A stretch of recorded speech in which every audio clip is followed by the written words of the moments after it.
재판부가 고심을 많이 한 것 같아요.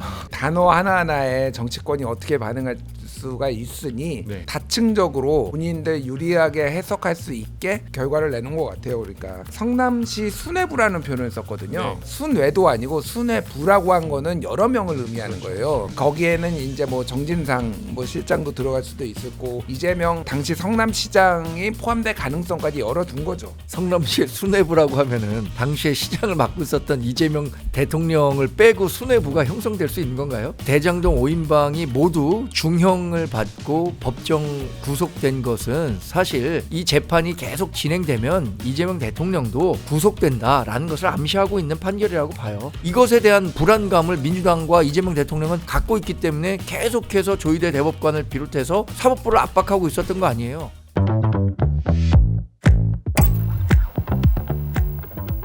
또 화제가 된 회동이 하나 있었죠. 이른바 깐부 회동이었는데 뭐 젠슨 왕과 이재용 회장 그리고 정의선 회장까지 이렇게 다 같이 모여가지고 하는 자리 자체가 굉장히 화제가 돼서 저는 어떻게 보면 화제성 자체는 그냥 양자회담 못지 않았다라는 생각이 들 정도로 굉장히 화제가 많이 됐고 뭐 이재용 회장의 자켓이 뭐 완판이 됐다거나 아니면 뭐 젠슨 왕의 뭐 골든벨이나 이런 것들 굉장히 계속 얘기가 됐는데 사실 굉장히 중요한 것 중에 하나가 이제 젠슨 왕 CEO가 밝힌 그러니까 GPU 26만 장을 이제 한국에 판매를 하겠다라는 부분인데 이거의 좀 의미 좀 어떻게 보셨습니까? 이거는 좀 깜짝 놀랐어요, 사실은. 그래서 그때 이제 젠슨 왕이 깐부치킨에서 골든벨 울렸잖아요. 네. 그리고 돈은 이재용이 낼 거다. 그래서 제가 다른 방송에서 그러니까 저기 젠슨 왕은 한 250조 네. 개인 자산이 250조 정도 되고 이재용은 한 15조, 정의선은 한 뭐 9조 뭐 이 정도 되거든요. 야, 있는 놈이 더하다 진짜. 몇 배가 많은데 돈이. 근데 쏠만하네요. 네. 한 250만 원 정도 쐈다는데 뭐 이거 250만 원이 문제겠습니까? 네.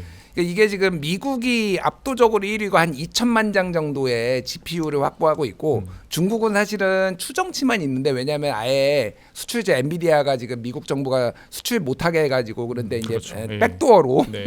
백도어 암 시장에서 엄청 구해놨다라는 거예요. 단번에 세계 3위로 올라가는 겁니다. 이게 GPU 확보량이. 그래서 이게 우리 이재명 정부가 처음 출범을 할 때 임기 내에 5만 장 확보하겠다 네. 이런 거를 공약으로 내걸었어요. 그런데 정부 이제 5만 장하고 26만 장 가지고 뭐 네이버라든지 뭐 현대차라든지 뭐 이런 데서 지금 현대차는 이제 로봇 관련해서 AI 이제 만든다라는 거고 뭐 마찬가지로 삼성도 그렇고 그러니까 이게 지금 추가적으로 오늘도 이제 주가가 막 오르고 있는데 네. 이거 이유 중에 하나가 지금 이거다라고 봅니다. 그래서 다만 이제 이게 공짜로 주는 건 아니고 사실 그렇다고 돈 주고도 살 수도 없는 거고 그래서 젠슨 왕이 어쨌든 한국을 AI에 이게 미국은 뭐 미국대로 있고 한국을 일종의 테스트베드로 좀 삼으려는 것 같다 그 생각이 들어요. 그래서 특히 이제 한국처럼 모든 거를 다 갖춘 나라가 많지가 않거든요. 그러니까 왜냐하면 반도체 제작 기술도 있고 소프트웨어도 이렇게 갖추고 있고 네. 유럽이나 이런 데에는 다 하나씩 비어 있는데 한국은 그런 거를 토탈적으로 가지고 있기 때문에 한국하고의 협력을 강화하겠다. 이거는 장기적으로 봤을 때 굉장히 좋은 일이다. 다만 이제 엔비디아에 너무 의존하면은 사실은 기술 종속이라든지 이런 것들이 좀 우려되는데 지금은 그런 거 따질 때가 아닌 것 같습니다. 네. 젠슨 왕이 이재용 회장하고 정의선 회장에게 선물한 위스키 하쿠슈 가격이 얼마인지 아세요? 얼마인가요? 700만 원입니다. 그러니까 250만 원 깜부치킨 먹을만하네요. 그 이재용 회장이 저 샀다고 해서 네.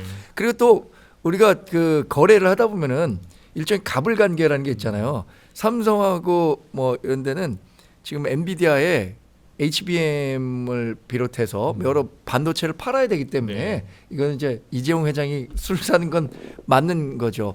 그 5만 장 확보를 하겠다라고 했었을 때 그게 어떻게 현실적으로 가능하겠느냐 그 대선 때 이런 논란이 붙은 적도 있었어요. 근데 26만 장 보유했다는 거 하게 됐다는 것은 상당한 성과죠. 네. 저는 근데 이런 측면에서 한번 돌아볼 필요는 있을 것 같아요. GPU를 확보하는 것 못지않게 데이터 센터라든가 전력망을 어떻게 확보하느냐가 우리나라가 AI 강국으로 갈 수 있는 네.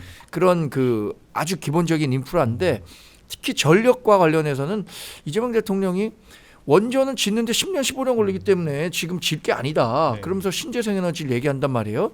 근데 AI의 핵심은 전력이고 그 기저 전력을 어떻게 확보하느냐가 국가 경쟁력의 가장 중요한 부분인데 네. 10년 15년 걸린다고 하면 그러니까 더 빨리 그 원전 같은 거 지어야죠. 네. 지금 국민적인 여론도 원전과 관련해서는 상당히 필요성을 공감하고 있습니다. 네. 근데 문재인 전 대통령이 원전과 관련해서 거의 원전 생태계를 박살냈었잖아요. 그거 복원한 게 저는 윤석열 전 대통령이 그래도 3년 동안 했던 뭐 치적 가운데 하나라고 생각하거든요. 이 부분과 관련해서 이재명 대통령도 조금 더 책임 있는 자세로 전력 정책과 관련한 얘기를 한다면 그 AI 강국으로 가는 지름길을 또 확보할 수도 있을 것 같다라는 생각이 들고 네. 엔비디아 입장에서는 대한민국이 굉장히 고마울 겁니다. 한국에 와서 했던 얘기 중에 제일 인상 깊게 들은 얘기는 한국에 PC방이 있었기 때문에 지금의 엔비디아가 있다. 이런 네. 얘기 했어요. 네. 네. PC방에서 그래픽카드 엄청 썼던 그렇죠. 거 아닙니까? 네. 그 그래픽카드 팔고 지금의 이 젠슨왕을 만들었기 때문에 한국에 대해서 갖고 있는 감정적인 친밀도가 굉장히 높은 것 같아요. 그리고 뭐 거래관계도 삼성이나 SK하이닉스랑 오래 했었기 때문에 그 AI 혁명 과정에서 기업 간의 합종 연행이 막 활발히 진행되고 있는데 그런 가운데 뭐 우리 기업들이 어떤 이니셔티브를 쥐게 됐다는 측면은 아주 긍정적으로 평가합니다. 네. 저희가 에이펙 관련 얘기 많이 나눠서 봤는데 이 대장동 재판도 이제 지난주에 좀 선고가 있었습니다. 이 부분도 굉장히 정치권에서 얘기가 많이 나오고 있어서 한번 짚고 넘어가겠습니다. 대장동 개발 비리 의혹 관련해서 이제 성남시 관계자들과 관련된 민간 사업자들이 이제 중형을 지난주에 선고를 받았는데 대장동 5인방이라고 하죠. 이제 김만배 씨와 유동규 성남도시개발공사 본부장 그리고 남욱 변호사, 정영학 회계사, 정민용 변호사 등이 이제 실형을 선고받고 일부는 이제 법정 구속이 됐는데 이 부분에 대해서 민주당에 대해서 이제 이 대통령의 무죄가 확인됐다는 입장이고 국민의힘에서는 민주당의 반응에 정신 승리라며 반발을 했습니다. 사실 오늘 회의에서도 장동혁 이제 대표가 이재명 대통령에 대한 재판이 바로 계속돼야 된다, 이어져야 된다 이런 식으로 또 공세에 나섰는데 실제 좀 이 대통령에게 미칠 영향 좀 어떻게 보셨습니까? 일단 그 대장동 이 관련자들 재판부가 네. 되게 고심을 많이 한 것 같아요. 그러니까 이게 단어 하나하나에 정치권이 어떻게 반응할 수가 있으니, 네. 그러니까 그냥 다층적으로 본인들 유리하게 해석할 수 있게 이렇게 결과를 내는 것 같아요. 그러니까 왜냐하면은 그러니까 성남시 수뇌부라는 표현을 썼거든요. 네. 그러니까 순외도 아니고 수뇌부라고 한 거는 여러 명을 의미하는 그렇죠. 거예요. 그러니까 거기에는 이제 뭐 정진상 뭐 실장도 들어갈 수도 있었고 이재명 당시 성남시장이 포함될 가능성까지 열어둔 거죠. 그런데 아예 재판부가 아예 이렇게 얘기했어요. 당시 성남시장 이재명이죠.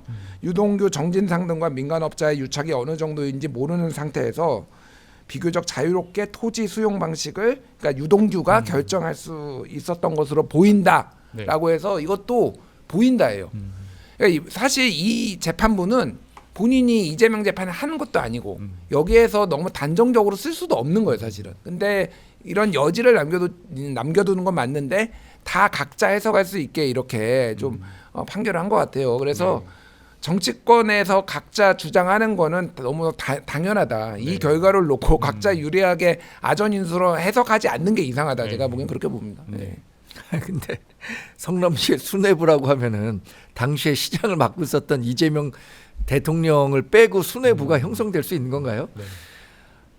이 대장동 5인방이 모두 중형을 받고 법정 구속된 것은 사실 이 재판이 계속 진행되면 이재명 대통령도 구속된다라는 것을 암시하고 있는 판결이라고 봐요. 민주당은 그래서 1심 판결이고 뭐 2심, 3심 네. 기다려봐야겠다 이런 얘기도 할 수 있겠지만 아예 그냥 재판을 중지시킬 수 있는 법안을 만들겠다는 거 아닙니까? 그렇죠. 예. 근데 지금 기세대로라면은 오늘 11월 3일인가요? 네. 당장 이번 달 안에 이 법안을 통과시킬 가능성이 큰 것 같아요. 이렇게 되면은 지금 5개 재판은 각급 그 재판부의 임의 결정에 따라서 네. 본인들이 헌법 84조를 해석한 거잖아요. 그래서 이게 중지가 됐는데 이 법원 인사에 따라서 새로운 법관이 와서 나는 그 헌법 84조에 대해서 이렇게 생각하지 않아. 재판 다시 재개해야겠다라고 하는 순간 재판이 재개되는 거예요. 이것에 대한 그 불안감을 민주당과 이재명 대통령은 갖고 있기 때문에 계속해서 조희대 대법관을 비롯해서 사법부를 압박하고 있었던 거 아니에요. 그러니까 그런 욕구가 훨씬 더 커질 수 있는 계기가 이번 재판에 따라서 마련됐다고 보고 네. 결국에는 그러면 그 재판 중지법을 본인들 이름이 뭐 국정안정화법이라 그래요. 네. 국정안정을 그 기하기 위해서 대통령에 대한 재판을 중지시키는 법이라는 거 아니에요. 네. 만약 이거를 국회에서 갖고 있는 권력을 이용해서 통과시킨다고 하면 그에 대한 정치적 평가를 분명히 받을 겁니다. 네. 그래서 근데 지금은 할 것 같아요. 왜냐? 불안해졌어요. 지금 이재명 대통령도 이 구조랑 사실 대북 송금 구조랑 거의 같은 겁니다. 이게 지금 수뇌부 유동규 혼자 했을 거라고 생각하지 않는다는 거 아니에요? 네. 그래서 수뇌부로 연결되는데 그 수뇌부를 이재명 대통령으로 특정하지 않았는데 대북 송금도 마찬가지예요. 이화영이라는 사람이 책임지고 지금 대법원 판결을 받았어요. 근데 이화영 당시에 부지사가 모시고 있었던 분은 이재명 경기지사인데 여기에 연결고리가 있느냐 없느냐를 재판해야 되는데 네. 이게 지금 재판이 중지된 거거든요. 그래서 이 재판 중지법에 대해서 민주당이 정말 더 속도를 낼 가능성이 있겠다 네. 이런 생각이 듭니다. 말씀하신 대로 이제 그 이른바 재판중지법에 대해서 민주당에서는 이제 국정안정법이다 이렇게 이야기를 하니까 유준석 의원이 이제 거기에 대해서 이제 이재명 대통령의 유죄를 확신하는 방증이다 뭐 이런 식으로까지 페이스북에 글을 남겼는데 평론가님 보셨을 때 민주당에서 사실은 현재 재판은 중단이 다 된 상태잖아요. 이런 상황에서도 다시 재판중지법을 좀 꺼내들고 어떻게 보면 좀 속도를 내려고 하는 이런 상황을 좀 어떻게 보셨나요? 근데 이게 결과적으로 추진이 될지 안 될지는 좀 더 봐야 될 것 같은데 저는 그러니까 이게 이런 문제가 이제 여러 나라에서 발생을 했는데 네. 예를 들면은 2000년대 중반에 프랑스의 자크 시라크 대통령이 이제 여러 가지로 기소가 돼가지고 그 재판을 받느냐 안 받느냐 이런 논란이 있어서 네. 아예 합의로 여야 합의로 헌법을 개정해 버렸어요. 프랑스에서 네. 2007년에 있었던 일입니다. 그래서 프랑스식 해법이 있고 미국식 해법은 예를 들면 2000년에 저기 르인스키 스캔들에 있어서 이제 저기 뭐 이름이 생각이 안 나. 대통령 클린턴? 빌 클린턴 네. 대통령이 이제 재판을 받아야 되느냐 기소가 네. 돼야 되냐 뭐 이런 거 가지고 논란이 있었고 트럼프 대통령도 마찬가지거든요. 네. 그래서 미국에서는 이제 법무부가 이거는 중단된다라고 뭐 대법원이 판단한 건 아니고 연방대법원 판단한 건 법무부가 안 된다라고 세 차례 이제 해서 가지고 소위 말하는 정치적 합의로 이제 네. 중단한 적이 있습니다. 그래서 저는 이거를 이제 국민의힘에서 계속 재판은 계속돼야 된다 이렇게 계속 주장을 하고 있잖아요. 과하다고 생각을 해요. 대통령이 계속 재판을 받으러 가는 게 맞는 거냐. 그러니까 대통령제를 하고 있는 나라에서는 뭐가 됐든 아예 명시적으로 법으로 했든 아니면은 정치적 합의로 했든 네. 재판을 안 받는 걸로 기소뿐만이 아니라 형사상 소추에는 재판까지 포함이 돼 있는 걸로 다 해석이 되거든요. 네. 그런데 이제 그 국민의힘이 과한 것도 있는데 그렇다고 여기에서 민주당이 좀 법을 갑자기 만드는 것도 민주당은 국민의힘 얘기를 해요. 네. 계속 니들이 재판하자고 하니까 우리가 이거 안정장치로 만드는 거 아니냐라는 건데 법원을 못 믿겠다라는 거거든요, 사실은. 그러니까 이거가 유죄가 나왔기 때문에 나온 게 아니라 재판중지법은 유죄랑 대장동 사건이랑 상관없이 김용민 의원이 이미 발의하겠다라고 한 네. 상황이고 그렇기 때문에 직접적으로 관련이 있다고 생각하지 않습니다. 그런데 이거는 여론의 수용성을 좀 생각을 할 필요가 있다. 네. 법원이 지금 그렇다고 갑자기 미친 척하고 네. 이거 재판을 다 진행하겠다? 그 난리 날 겁니다. 네. 그거를 법원이 감당할 수 없을 거라고 보고요. 저는 그냥 상식에 맡기는 게 맞겠다. 저는 그 생각을 해요. 네. 네. 어쨌든 재판 중지법을 이렇게 여론의 그 비난을 받아가면서까지 추진하는 것은 결국 재판 받고 있는 5개 재판에 이재명 대통령이 유죄를 받을 수밖에 없다라는 판단을 민주당도 하고 있는 것 같아요. 근데 지금 그 아까 얘기한 대북 송금하고 대장동은요 똑같은 구조라고 네. 말씀드렸잖아요. 공범들이 다 이화영 지사는 대법원 판결까지 받은 거예요. 네. 그리고 이분들은 지금 1심 판결 받은 거고 백현동 같은 경우에도 로비스트로 활동했었던 김인섭 씨인가요? 그분도 대법원 판결까지 받은 거예요.